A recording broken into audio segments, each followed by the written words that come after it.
La Bible. Un texte sacré rempli des manifestations fantastiques d'une terrifiante force surnaturelle. Est-ce à tort qu'on les a attribués à Dieu?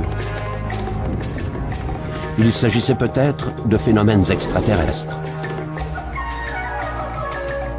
Qu'en est-il de l'étincelante roue, emboîtée dans une roue qui descend sur le prophète dans le livre d'Ézéchiel? Sodome et Gomorrhe ont-elles vraiment agonisé dans les flammes et l'odeur du soufre, comme le raconte la Genèse? Dans l'Exode, une présence céleste guide les pas de Moïse dans sa traversée du désert. Réalité ou fiction? Faut-il y voir la main de Dieu?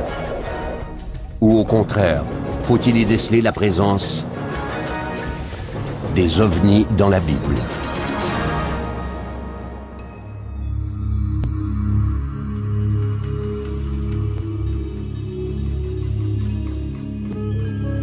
Partout dans la Bible, de mystérieux phénomènes aériens modifient le cours de l'histoire humaine.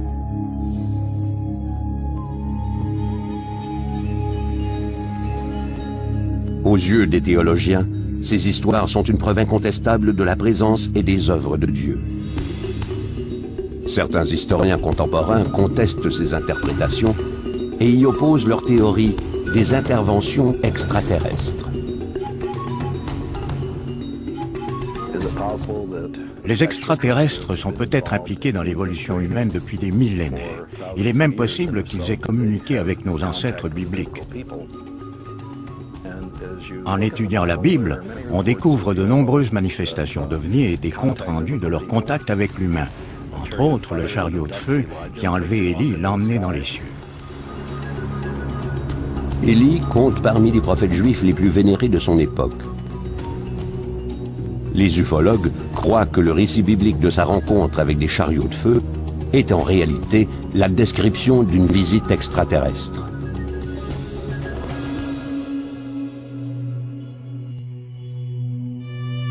Cette rencontre a eu lieu sur les rives du Jourdain, qu'Élie longeait avec son successeur Élisée.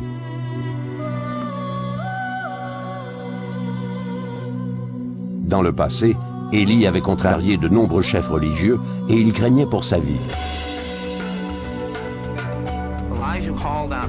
Élie a demandé à Dieu de l'aider. Il était avec un jeune homme, Élisée, qui n'a rien vu. Mais soudain, des chariots de feu sont apparus. Voici, un char de feu et des chevaux de feu les séparèrent l'un de l'autre. Et Élie monta au ciel dans un tourbillon.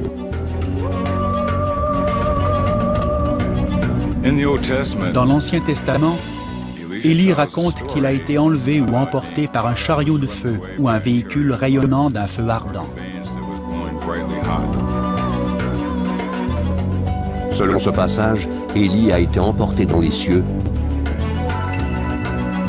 et n'a plus été revu par de simples mortels. L'ascension d'Élie dans un chariot de feu est un enlèvement.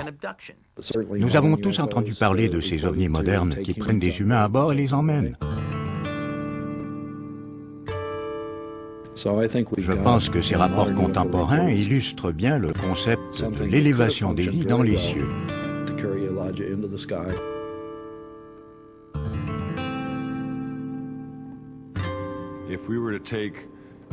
Si on étudie la description d'Élie en la comparant au compte-rendu des gens qui affirment avoir été emmenés à bord d'une soucoupe volante ou d'un ovni, on peut facilement penser qu'il s'agit d'événements semblables que les anciens décrivaient en fonction de leur propre système de référence.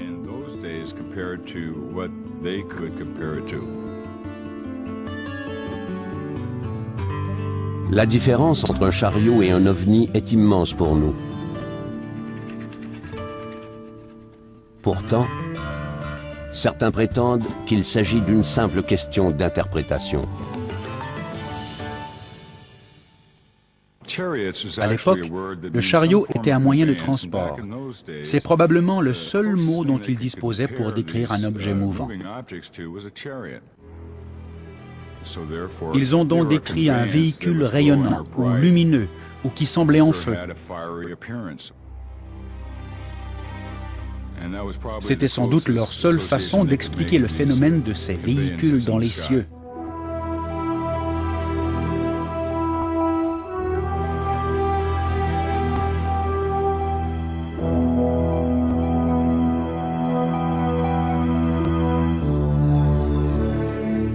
Certains supputent que l'interprétation traditionnelle des passages bibliques pourrait être erronée, non seulement à cause des lacunes techniques des anciens, mais aussi des inaptitudes contenues dans la version anglaise de la Bible, mise en œuvre par la cour du roi James et terminée en 1611. Au XVIIe siècle, les courtisans du roi James ne parlaient pas la même langue que les roturiers. Leur anglais était passablement différent du leur. La cour voulait tout simplement se distinguer du menu peuple. Dans leur quête pour comprendre la signification originale des textes bibliques, les chercheurs s'appuient sur le système de codification de Strong. Ce livre, disponible depuis 1890, est un index alphabétique de chaque mot imprimé dans la Bible, qui indique chaque occurrence du mot ainsi que le contexte dans lequel il apparaît. À l'aide de cet index, certains chercheurs croient qu'ils ont découvert un autre lien entre le récit d'Élie et les ovnis. Dans la version du roi James, Élie dit avoir été transporté soudainement dans les cieux. Mais dans certains cercles, on doute maintenant qu'il ait voulu parler du royaume de Dieu.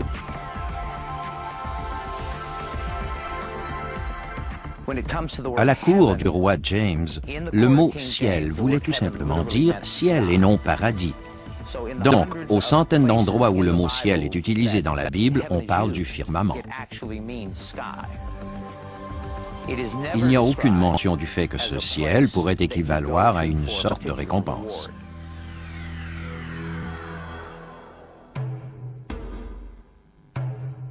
Les récits bibliques de mystérieuses manifestations dans le ciel ne sont peut-être pas les seules traces d'ovnis dans l'histoire ancienne. Les croyances religieuses rattachées aux ovnis sont présentes dans toutes les cultures. On les retrouve dans les textes des Sumériens, c'est-à-dire les écritures les plus anciennes sur les fresques des Égyptiens dans leurs tombes.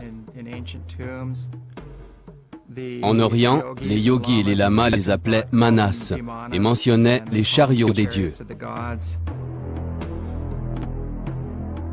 Au Pérou, il y a des millénaires, les Nazca ont tracé des lignes absolument droites d'une précision étonnante qui traversaient le paysage pour former une plaine de 60 km de longueur par 1,6 km de largeur.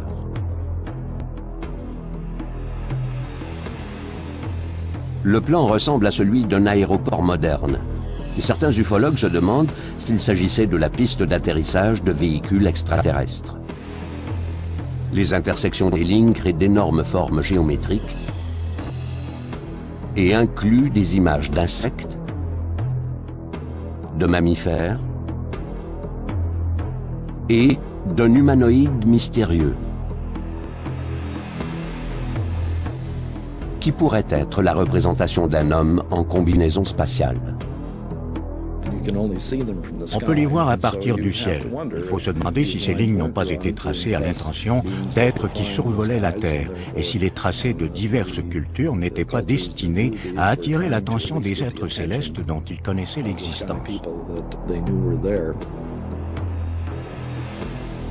D'autres civilisations anciennes étaient tout aussi convaincues d'avoir reçu des visiteurs extraterrestres. Kukulkan, dieu protecteur des Mayas, serait descendu du ciel pour leur révéler des principes technologiques et mathématiques complexes.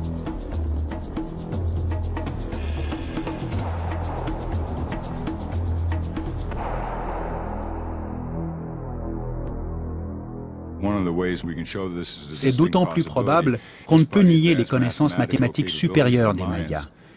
Leurs codex contiennent des tables astronomiques très sophistiquées dont ils se servaient pour prédire les prochaines éclipses solaires ou lunaires. À mon avis, la légende affirmant que les Mayas avaient reçu des informations astronomiques et mathématiques de la part de Dieu venu du ciel est rigoureusement exacte. puisque d'autres peuples anciens ont des légendes identiques. Les Amérindiens de l'Amérique du Nord et du Sud, les Chinois, tout l'Orient et aussi l'Inde. Tous ces peuples racontent d'une façon ou d'une autre que les dieux sont venus du ciel pour apporter la technologie à l'homme. Des récits provenant d'époques et de cultures diverses, mais explorant des thèmes étrangement semblables, suscitent de nouvelles interrogations. Je pense que des extraterrestres visitent la Terre depuis des siècles, qu'ils l'ont étudiée et qu'ils ont même atterri pour entrer en contact avec nous.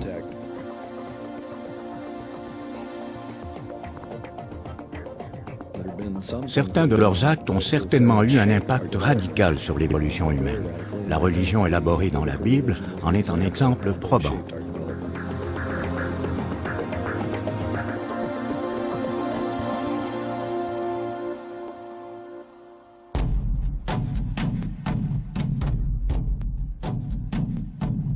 Moïse a guidé les Hébreux hors d'Égypte. Mais qui a conduit Moïse?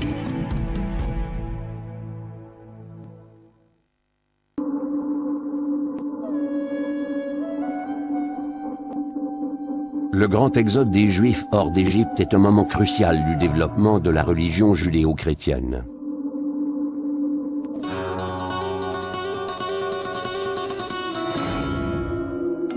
Moïse est à la tête de cette grande migration. Lui-même se laisse guider par un mystérieux phénomène aérien. L'Éternel allait devant eux, le jour dans une colonne de nuée pour les guider dans leur chemin, et la nuit dans une colonne de feu pour les éclairer, afin qu'ils marchassent jour et nuit.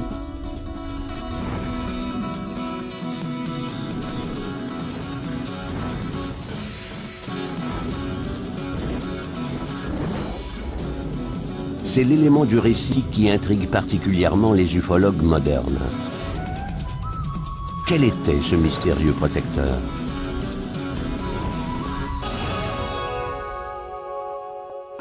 Je pense que c'était un immense ovni qui restait sombre le jour, mais qui rayonnait durant la nuit, illuminant le campement des Juifs installé juste en dessous. À mon avis, il pouvait planer au-dessus d'eux pendant des semaines, voire des mois.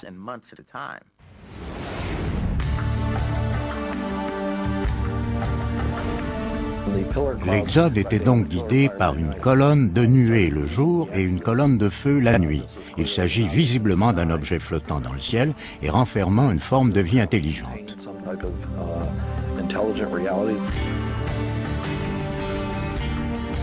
En fait, un être intelligent qui a été en communication avec Moïse durant tout l'Exode. Les ovnis jouent à suivre le guide et l'ovni est visiblement ce guide.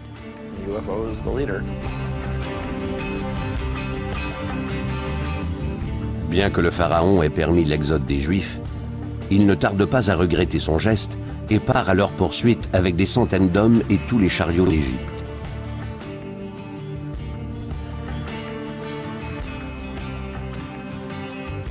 L'issue de cette poursuite est décrite dans l'un des passages les plus captivants de la Bible. La rencontre des armées du Pharaon et des Israélites sur les rives de la mer Rouge.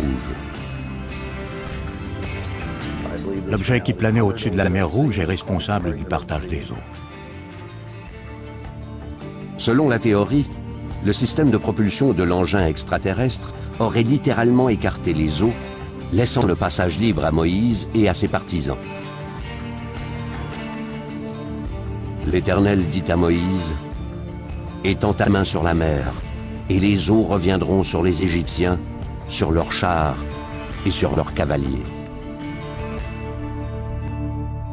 Si j'ai raison de croire que le partage des eaux de la mer Rouge est le fait d'une quelconque force antigravitique, les humains de l'époque biblique n'auraient pas pu expliquer ce phénomène, même s'ils l'avaient vu de leurs propres yeux. Mais si les gens de l'époque moderne en avaient été témoins, ils lui auraient sans doute trouvé une explication technique plutôt que surnaturelle.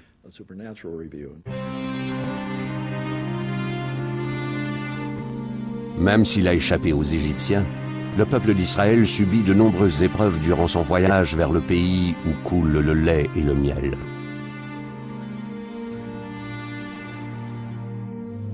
Et tout au long du chemin, la colonne de nuée plane dans le firmament. Ombre protectrice qui guide le passage des Israélites.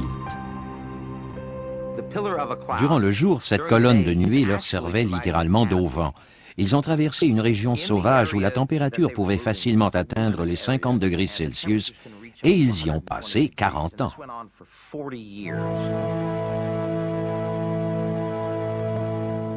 Je crois que cette colonne de nuée laissait tomber la manne qui a nourri le peuple d'Israël durant son exode de 40 ans. Elle a gardé les Juifs en vie dans une région inculte, pendant que les entités extraterrestres entreprenaient un immense projet de conditionnement religieux.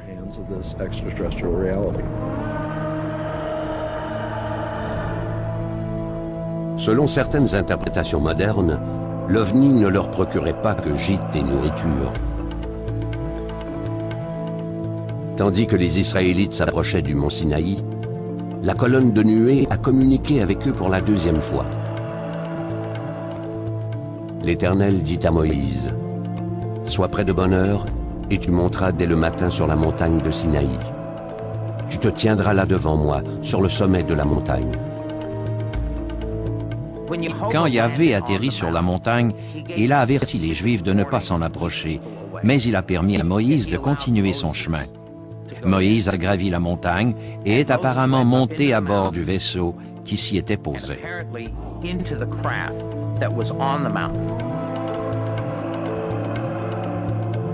Moïse monta sur la montagne et la nuée couvrit la montagne. L'aspect de la gloire de l'Éternel était comme un feu dévorant sur le sommet de la montagne aux yeux des enfants d'Israël. Et Moïse entra au milieu de la nuée. Les théoriciens modernes conjecturent que Moïse n'est pas resté sur la montagne, mais qu'il est monté à bord d'un ovni. On dit que quand il est redescendu, son visage brillait ou rayonnait.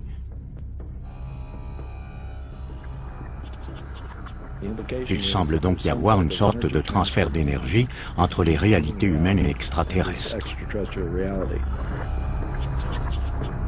Quand Moïse est descendu du mont Sinaï, il tenait dans ses mains les 10 commandements, les instructions de l'être suprême à son peuple.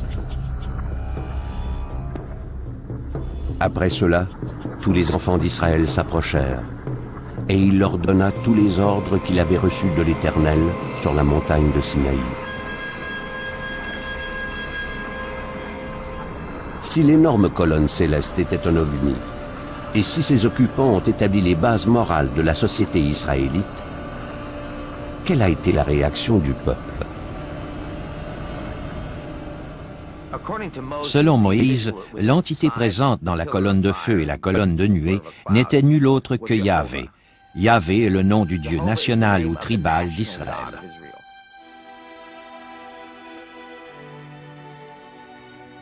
Leur Dieu venait du ciel, c'était un Dieu céleste qui devait créer le ciel sur la terre. Je ne pense pas que les Hébreux aient eu du mal à croire à la présence de Dieu dans une colonne de feu ou de nuée ou dans un ovni.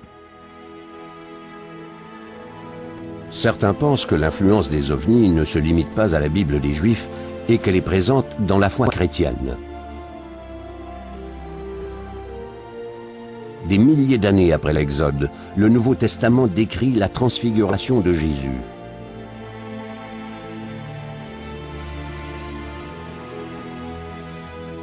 Il fut transfiguré devant eux. Ses vêtements devinrent resplendissants et d'une telle blancheur qu'il n'y ait pas de foulon sur la terre qui puisse blanchir ainsi. Élie et Moïse leur apparurent, s'entretenant avec Jésus. C'était surprenant de voir Moïse et Élie sur la montagne avec Jésus. Moïse était mort depuis des siècles, et même si le décès d'Élie n'avait jamais été constaté, il avait été enlevé dans un chariot de feu et n'avait jamais été revu sur terre.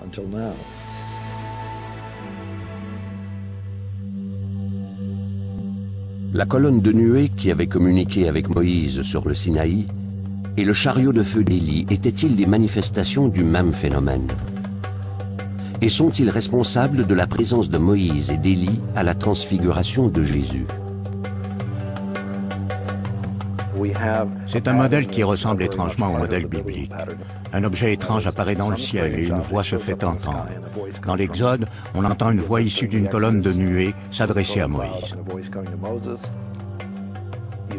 Dans le récit de la transfiguration de Jésus rapporté dans le Nouveau Testament, les assertions inusitées des prophètes bibliques nous suggèrent que l'influence d'entités extraterrestres sur leur esprit aurait pu les pousser à s'exprimer ainsi.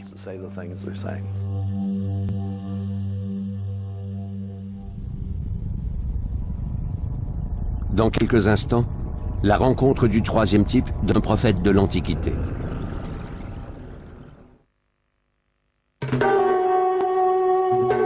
Plus de 500 ans avant la naissance du Christ, un groupe d'Israélites en exil vivait en captivité sur les rives du fleuve du Kébar.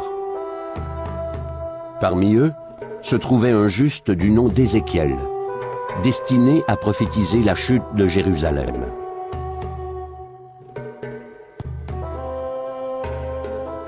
Il prêchera aussi un message d'espoir et de salut. Mais avant tout, Ézéchiel est enchanté par une vision céleste. Je regardai, et voici, il vint du septentrion un vent impétueux, une grosse nuée, et une gerbe de feu qui répandait de tous côtés une lumière éclatante, au centre de laquelle brillait comme de l'airain poli, sortant du milieu du feu. Ézéchiel croit qu'il a rencontré Dieu.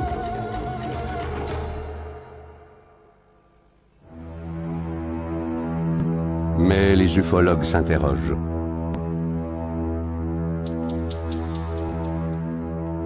Plus que tout autre récit biblique, la description détaillée de la vision d'Ézéchiel a été soigneusement étudiée et analysée par des chercheurs convaincus qu'il s'agissait plutôt d'une manifestation extraterrestre.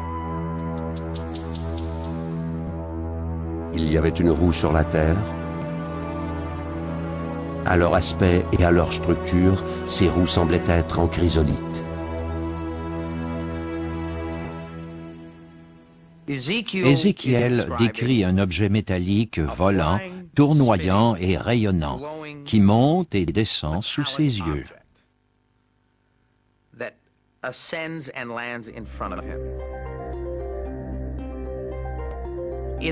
Les gens de notre époque décrivent des objets volants, tournoyants et rayonnants qui montent et descendent sous leurs yeux, tout comme ceux qu'on décrit dans la Bible.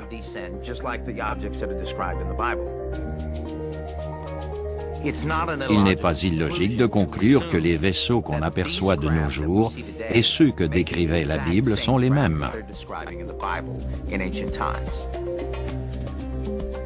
Leur aspect et leur structure étaient tels que chaque roue paraissait être au milieu d'une autre roue. En cheminant, elles allaient de leurs quatre côtés et elles ne se tournaient point dans leur marche. Il est évident qu'il a du mal à décrire le phénomène. On peut en dire autant de contemporains dont le compte-rendu d'une manifestation extraterrestre ressemble étrangement à ce que nous pouvons lire dans la Bible.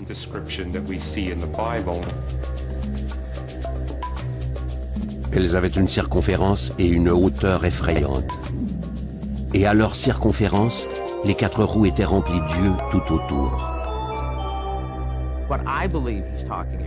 Je crois qu'il parlait d'engins mécaniques.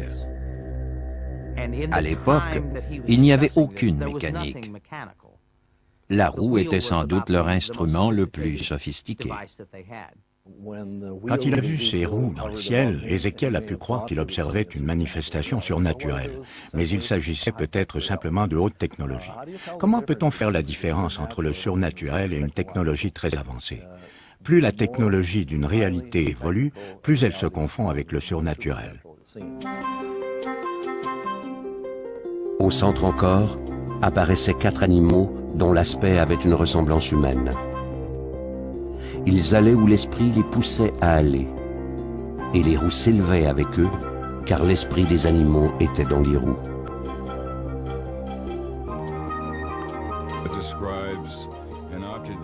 on y décrit un objet qui vient du flanc de la montagne et dont l'enveloppe libère des formes de vie intelligentes.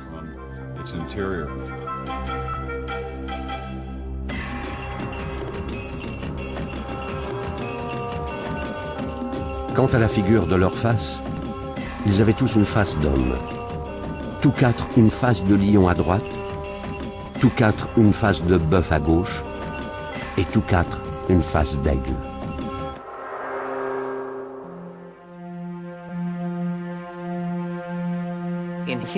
À son époque, il n'y avait absolument rien dans le ciel. Il n'y avait pas d'avion, pas d'hélicoptère. Il n'y avait pas de cerf-volant, ni même de ballon.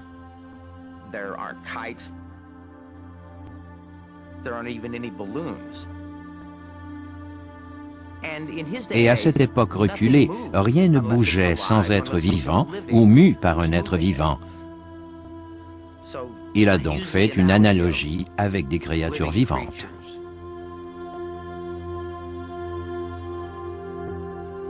Au-dessus des têtes des animaux, il y avait comme un ciel de cristal resplendissant qui s'étendait sur leurs têtes dans le haut. J'entendis le bruit de leurs ailes quand ils marchaient, pareil au bruit de grosses eaux ou à la voix du Tout-Puissant. Il voit un firmament, quelque chose d'immense qui occupe la voûte céleste. Nous avons soumis la question à de nombreux ingénieurs et la plupart croient qu'il décrivait un train d'atterrissage.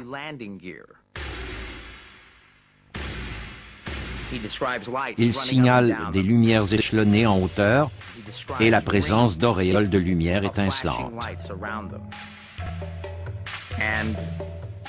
Il raconte aussi qu'un être est sorti du vaisseau, qu'il s'est détaché du firmament pour lui parler.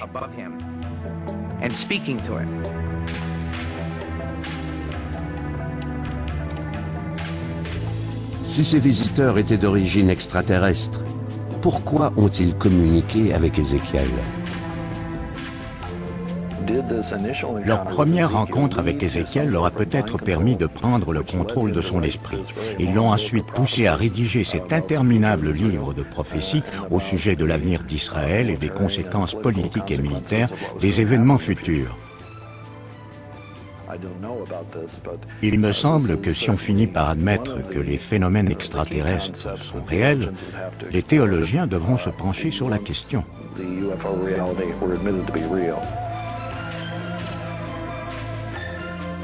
Après la pause, une visite céleste. Les anges sont-ils les messagers de Dieu ou des voyageurs venus d'une autre planète?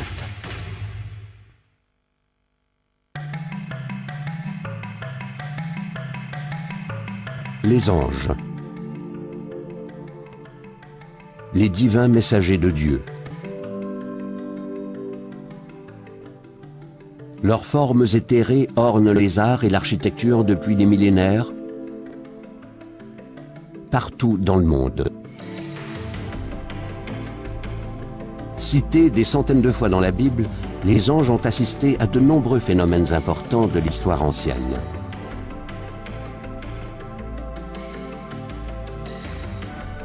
Mais qui sont-ils vraiment?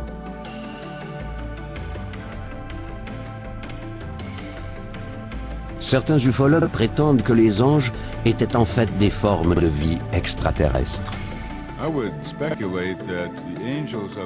J'aurais tendance à croire que les anges de la Bible et du Coran possédaient les mêmes pouvoirs surnaturels que nous attribuons aujourd'hui aux occupants des ovnis, c'est-à-dire aux extraterrestres.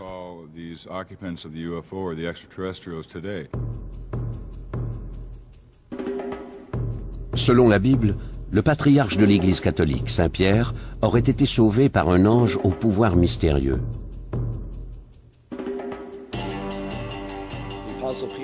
L'apôtre Pierre avait été jeté en prison. Pour s'assurer qu'il ne s'échapperait pas, on l'avait enchaîné dans sa cellule et il y dormait entre deux gardes. Et voici, un ange du Seigneur survint et une lumière brilla dans la prison. L'ange réveilla Pierre en le frappant au côté et en disant « Lève-toi promptement ». Les chaînes tombèrent de ses mains. l'ange a fait sortir Pierre de sa cellule sous le nez des gardes inconscients. Quand Pierre et l'ange sont sortis de la prison, la porte s'est ouverte pour les laisser passer. Ils sortirent et s'avancèrent dans une rue. Aussitôt, l'ange quitta Pierre. Cependant, le passage de la Bible ne dit pas comment l'ange a réussi à pénétrer dans la prison. Il est possible que l'ange ait pu traverser des murs solides. Ce pouvoir a été relevé dans certaines manifestations extraterrestres modernes. Des théoriciens modernes ont étudié d'autres passages de la Bible en y cherchant un lien entre les anges et les extraterrestres. Ils ont découvert que dans les deux cas, ces êtres mystérieux livrent leur message par l'entremise de rêves et de visions. Les extraterrestres, ces visiteurs venus de l'espace, sembleraient avoir utilisé notre subconscient et nos rêves pour nous dicter leur volonté. C'est ce que rapporte l'évangile de Matthieu. Voici, un ange du Seigneur apparut en songe à Joseph et dit : « Lève-toi, prends le petit enfant et sa mère, fuis en Égypte et reste-y jusqu'à ce que je te parle. » Joseph est prévenu en rêve de quitter la ville immédiatement, car Hérode va tenter de tuer Jésus.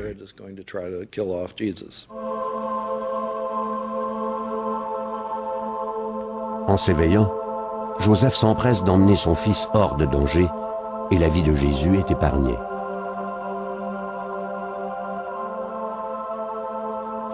La question des rêves est importante dans la vie psychique judéo-chrétienne, mais il nous est impossible d'y repérer l'intervention directe des extraterrestres.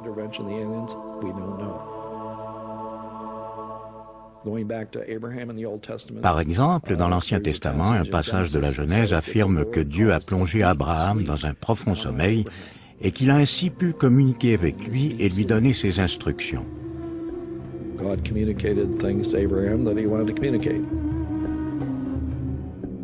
Abraham aurait également eu des contacts directs avec des anges. Bien qu'elles soient d'origine surnaturelle, ces créatures célestes pouvaient être confondues avec de simples mortels. Dans la Genèse, on raconte qu'un jour, 3 visiteurs sont venus à la rencontre d'Abraham. Il ne sait pas que ce ne sont pas des humains, et il agit comme on le faisait au Moyen-Orient. Il les accueille chaleureusement, il les invite à se restaurer, et il demande à son épouse Sarah de l'aider à préparer la nourriture.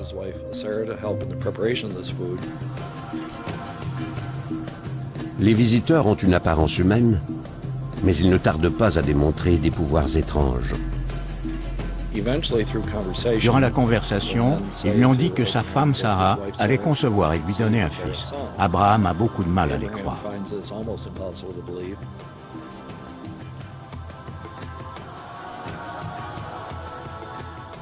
Son épouse Sarah, qui errait non loin de la tente, s'est mise à rire intérieurement, sans faire de bruit, et les 3 hommes l'ont accusée de se moquer, ce qu'elle a nié. On peut croire qu'il s'agissait de transmission de pensée ou de télépathie. Le pouvoir de ces êtres de lire dans l'esprit d'Abraham et de Sarah est encore le sujet de bien des débats.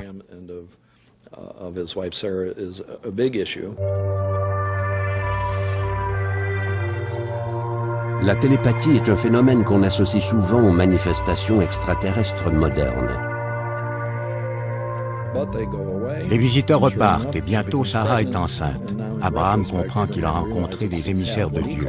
De nos jours, on croit volontiers qu'il a rencontré des extraterrestres. Durant l'année, Sarah accouche d'un fils, Isaac, qui donnera naissance à la lignée de la nation juive. Un lien commun entre les divers enlèvements d'origine extraterrestre, c'est leur intérêt pour le système reproductif humain. Déjà dans l'histoire d'Abraham et de Sarah, nous avons l'indication d'une implication possible des extraterrestres dans la conception d'Isaac, donc de l'intérêt qu'ils ont porté au système reproductif du couple. Certains des phénomènes extraterrestres de la Bible nous permettent de soupçonner qu'ils exerçaient un contrôle sur l'esprit des humains. Peut-être pas l'esprit de tous les humains, mais au moins celui de quelques élus. Cela nous porte à croire que les personnages bibliques qui se mettaient à faire d'étranges prophéties agissaient peut-être sous l'influence d'extraterrestres qui leur dictaient leur volonté.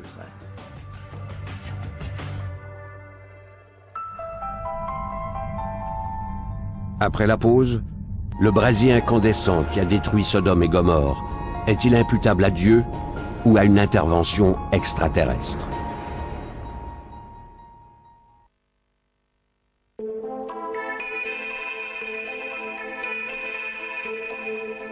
La plupart des événements bibliques que les ufologues attribuent à une intelligence extraterrestre ont eu des conséquences bénignes ou bénéfiques. Cependant, il y a des exceptions, illustrées par le récit de la destruction de Sodome et de Gomorrhe. La Bible raconte que les habitants de ces deux villes vivaient dans un tel état de péché et de débauche qu'il aurait été impossible de les amener à se repentir. La seule solution était leur extermination.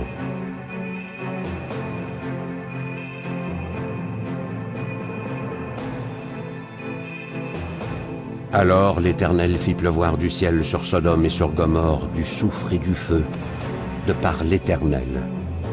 Il détruisit ces villes.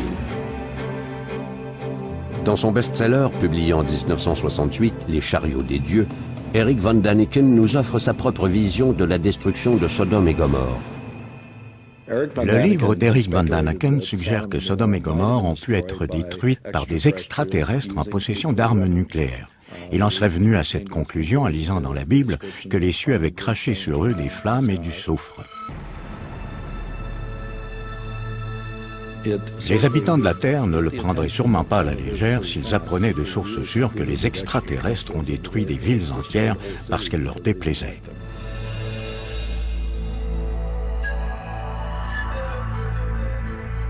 Il y a d'autres théories sur la destruction de ces deux villes.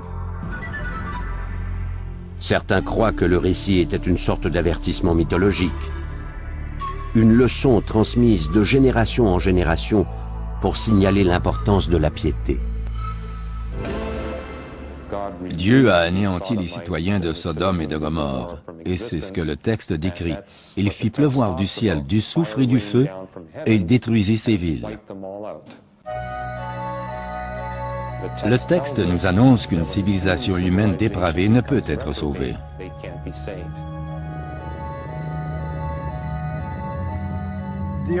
Il y a une autre façon d'aborder la question de Sodome et Gomorrhe. Si ces deux villes ont existé, puis ont été détruites, c'est presque certainement à cause d'une catastrophe naturelle.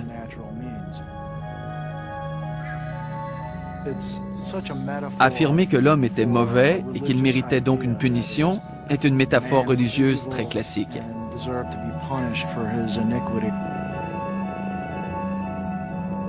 Des découvertes archéologiques nous ont permis d'appliquer des règles scientifiques à ce récit antique.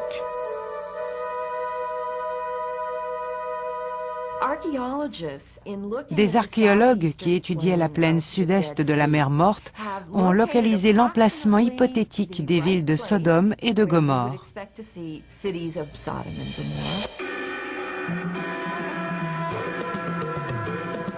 Les vestiges de ces villes qu'on appelait Babedra et Numéria recèlent des indices fascinants qui confirmeront peut-être en partie l'histoire de Sodome et Gomorrhe. À Babedra, on peut voir les signes d'une vaste destruction sur l'ensemble du monticule. Et à Numéria, une strate de cendres nous porte à croire que la ville a été brûlée.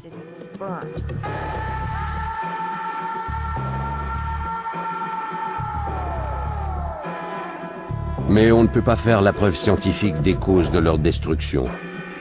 Et on ne peut donc que spéculer sur leur sort.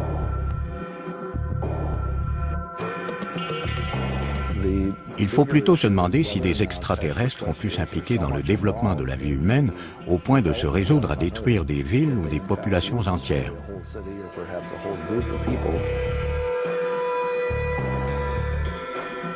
La notion que le Dieu de la Bible et ses anges étaient peut-être des extraterrestres venus d'une autre planète peut nous sembler radicale. Mais bien avant notre époque, d'autres humains semblent avoir fait la même découverte. Au XVe siècle, quand la représentation artistique des scènes bibliques a fait son apparition, de mystérieux objets en forme de soucoupe erraient dans le ciel de ces œuvres. Les œuvres artistiques datant de la Renaissance sont fascinantes. On y voit des représentations d'ovnis associées à la Vierge ou à Jésus en croix. En arrière-plan, on voit un petit point noir ou un ovni en forme de soucoupe coiffé d'une coupole. Et ces œuvres ont été exécutées avec un recul de 1500 ans.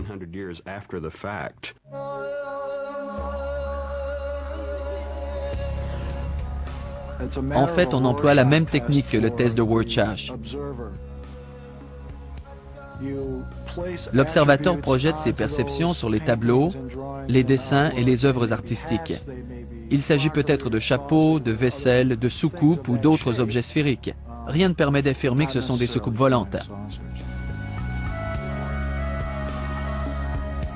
De plus en plus de gens croient en l'existence d'ovnis d'origine extraterrestre. La religion organisée elle-même refuse de nier catégoriquement leur existence. Le Vatican a publié un communiqué disant qu'il ne faut ni les craindre ni les diaboliser.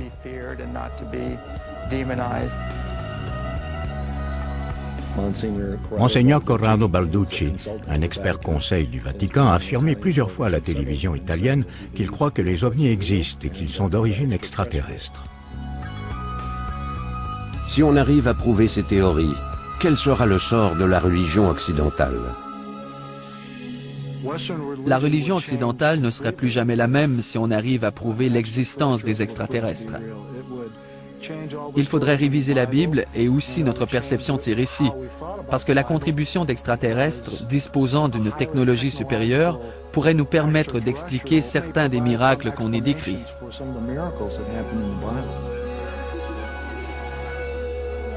En l'absence de preuves concrètes prouvant ou réfutant l'existence des ovnis, leurs partisans doivent s'accrocher à leur foi. Tout comme ceux qui croient en Dieu.